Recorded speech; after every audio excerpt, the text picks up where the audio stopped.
Je m'appelle Mickaël Lénard. Donc, moi, je suis administrateur d'une base de données d'archives ici. Je suis aussi développeur web et archiviste.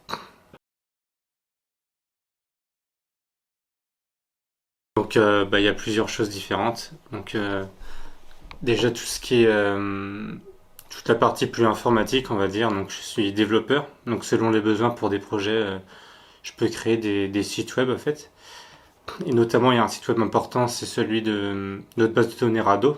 Donc, j'administre la base de données et je développe selon les besoins d'amélioration qu'il peut y avoir.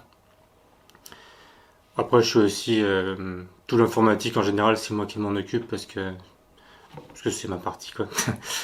Et à côté de ça, je suis aussi archiviste, donc je peux faire selon les besoins de la numérisation, de la saisie de données sur notre base de données justement.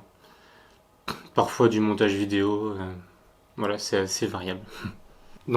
Sur la base Rado, on trouve en type de média, on va trouver des images, de la vidéo, du son aussi principalement.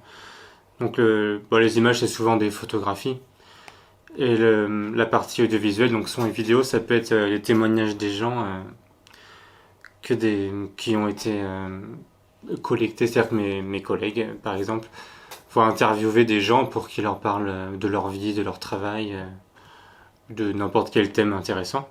Ou alors ils les font chanter parce qu'on conserve aussi la musique et notamment les musiques traditionnelles. Donc c'est ce type de données qu'on va retrouver.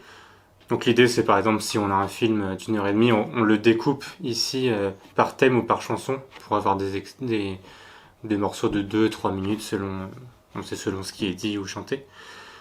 Et on va comme ça pouvoir mettre en ligne tout ce contenu en le documentant avec des mots-clés, puis le nom des gens qui ont chanté, qui ont collecté, tout ça. Voilà l'essentiel de ce qu'on trouve sur Rado.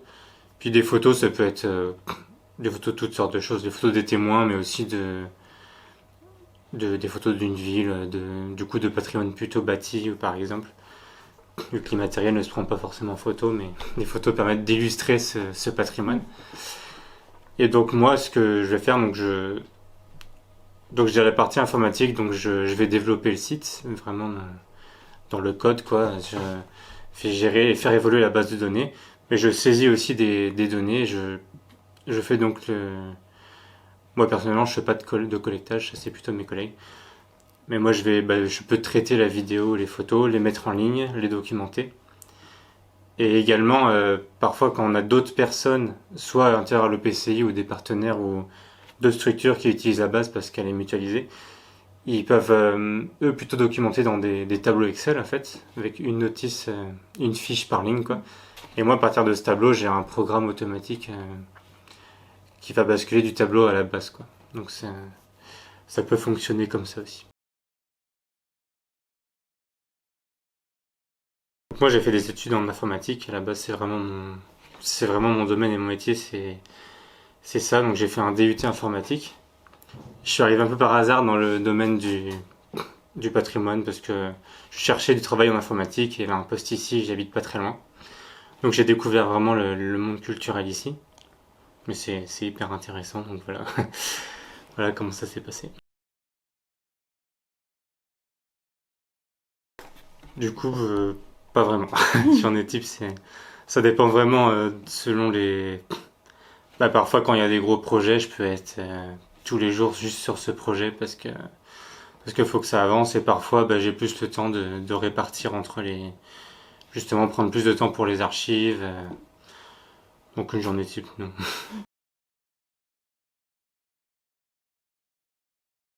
Bon, les avantages, déjà, le fait que ce soit diversifié, c'est assez intéressant. Ça permet de varier ce que je fais.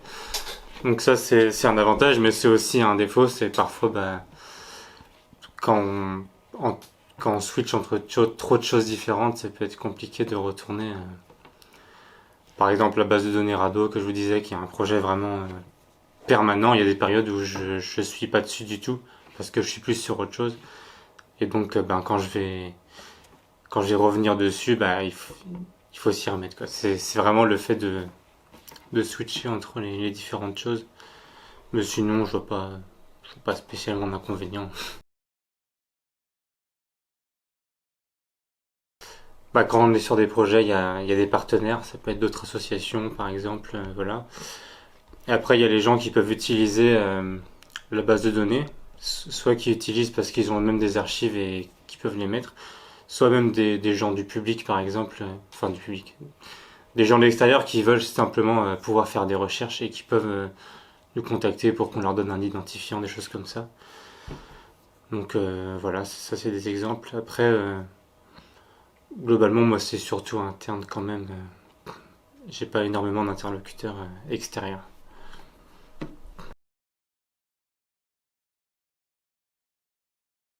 Parce que donc j'étais plus en informatique et je suis arrivé là parce qu'il y avait un besoin. Et au final, comme je dis, bon, c'est un domaine intéressant. Ça donne un sens au travail finalement. Enfin,